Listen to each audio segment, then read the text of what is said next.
이란은 아랍에미리트가 자행한 것으로 추정되는 비밀 공격으로 인해 지옥을 경험했습니다. 이 공격은 이란 영토 내 여러 목표물을 타격했으며 그 중에는 페르시아만에 위치한 라반 섬의 정유소도 포함되어 있습니다.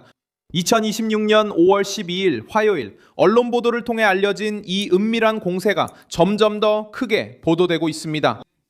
바로 이 시점에 미국은 이슬람 혁명 수비대 네트워크에 대한 추적을 강화하고 있고 이스라엘은 레바논 내 헤즈볼라와 연관된 거점들을 다시 폭격하고 있습니다.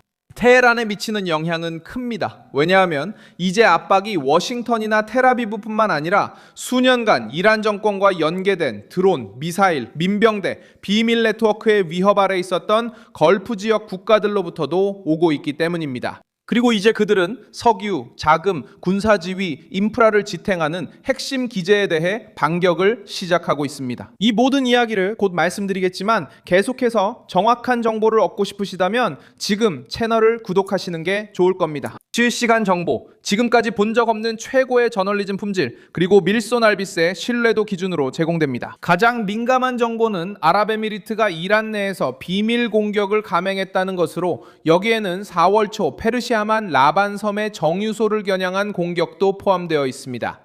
아부다비는 이 행동을 공식적으로 인정하지 않았습니다. 그럼에도 불구하고 반향은 컸습니다. 왜냐하면 이 사건은 걸프 국가가 이란 영토 내 공격에 직접적으로 연루된 것으로 보이게 만들었기 때문입니다. 이는 테헤란이 이미 미국과 이스라엘의 압박을 받고 있는 시점에 일어난 일입니다. 라반 섬은 이란 에너지 부문과 관련된 시설이 위치해 있기 때문에 전략적으로 중요한 곳입니다. 이 공격으로 인한 공식적인 사망자 수는 발표되지 않았으며 이 공격은 아랍에미리트가 한 것으로 여겨지고 있습니다. 이란 정권은 이제 자국의 정유시설, 운송로, 그리고 금융구조가 더 이상 거리나 보복 위협만으로는 보호받지 못한다는 것을 인식하고 있습니다.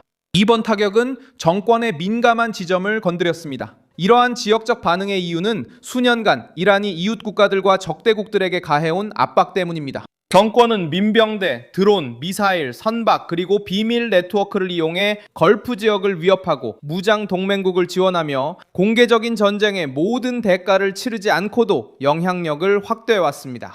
이제는 그 대응이 다른 경로를 통해 나타나기 시작했습니다. 은밀한 공격, 제재, 정보 제공에 대한 보상, 용의자 체포, 그리고 동맹 세력에 대한 폭격이 이어지고 있습니다.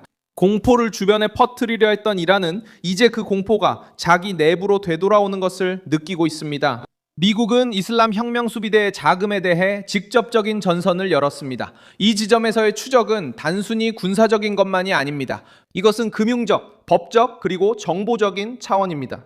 이러한 압박에는 보상도 포함되어 있습니다. Mirrors for Justice 프로그램은 혁명 수비대와 쿠츠군의 자금 조달 체계를 차단하는 데 도움이 되는 정보에 대해 최대 1,500만 달러의 보상을 제공합니다.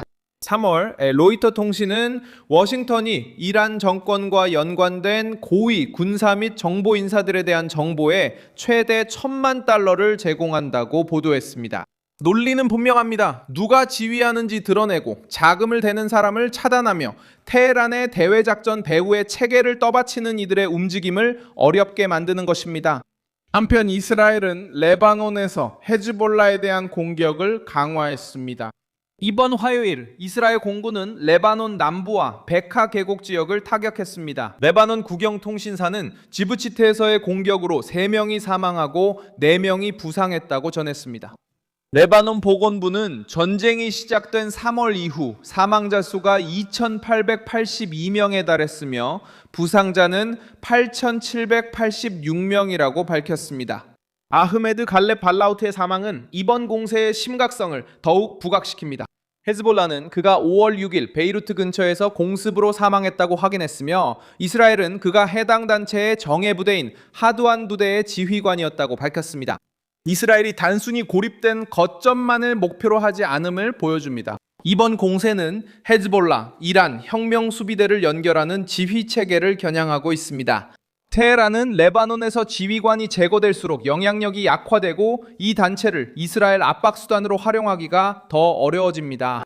헤즈볼라는 레바논 내에서 정치적으로 저항하려 하고 있습니다. 지도자 나임 카셈은 레바논 정부가 워싱턴에서 이스라엘과의 직접 협상을 중단하고 오직 간접적인 대화만을 주장했습니다.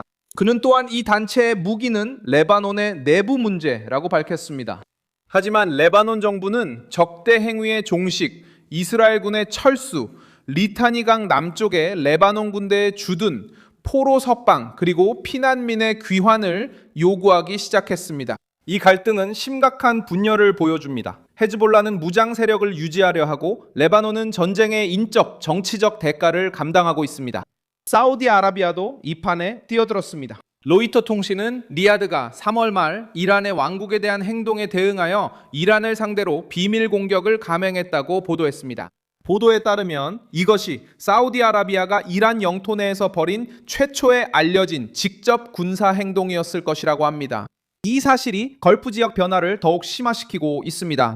예전에는 외교로 자신을 보호하려 했던 국가들이 이제는 이란이 항구, 정유소, 기지, 그리고 교역로를 겨냥하자 더 강경하게 대응하기 시작했습니다. 바레인은 국내 보안 강화의 길을 택했습니다. 현지 당국은 혁명 수비대와 연계되어 테러 자금을 지원한 혐의로 41명을 체포했다고 발표했습니다. 이 조치는 이란이 선박과 미군 기지에 위협을 가한 뒤 걸프 지역의 긴장이 고조되는 가운데 나왔습니다. 이러한 조치는 테헤란에 대한 압박이 대규모 공격에서만 이루어지는 것이 아님을 보여줍니다. 또한 이 조치는 다른 국가에서 이란 정권을 비밀리에 지원할 수 있는 네트워크에 대한 수사, 체포, 차단을 통해서도 진행되고 있습니다. 최근의 역사는 왜 워싱턴이 혁명 수비대를 주요 표적으로 삼는지 설명하는 데 도움이 됩니다. 2020년 도널드 트럼프의 명령으로 미국은 바그다드 공항 근처에서 쿠드스군의 수장 카셈 솔레이마니를 사살했습니다. 국방부는 당시 이 조치가 대도시를 보호하기 위해 취해졌다고 밝혔습니다. 해외에 있는 미국인들을 보호하기 위한 것이었으며 솔레이마니를 미국이 지정한 테러 조직의 수장으로 분류했습니다. 그 사건은 미국이 직접적인 위협으로 판단할 때 이란 체제의 최고 작전 책임자까지도 공격할 의지가 있음을 보여주었습니다. 2026년에는 압력이 더 넓게 퍼져 나타납니다. 제재, 보상, 정보, 지역 동맹국, 그리고 정권의 외부 조직에 대한 공격이 있습니다. 걸프 지역의 기억에 남아있는 또 다른 사실은 2019년 압카이크와 쿠라이스에 있는 사우디 석유 시설에 대한 공격입니다.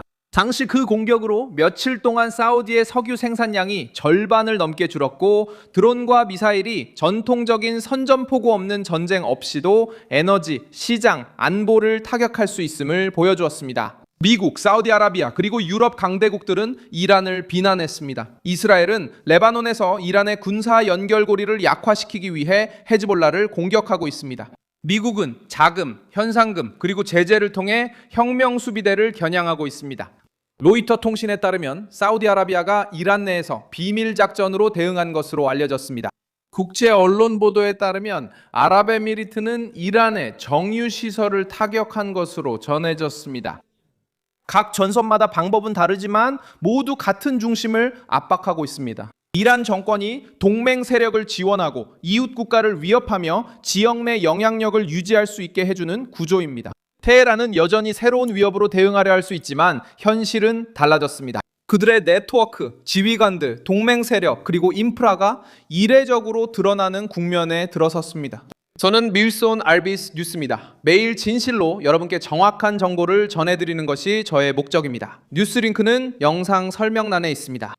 이 영상에 좋아요를 눌러주시고 채널을 구독해주세요. 그리고 마지막에는 댓글도 확인하셔서 밀손 알비스 커뮤니티와 더욱 활발히 소통하시기 바랍니다.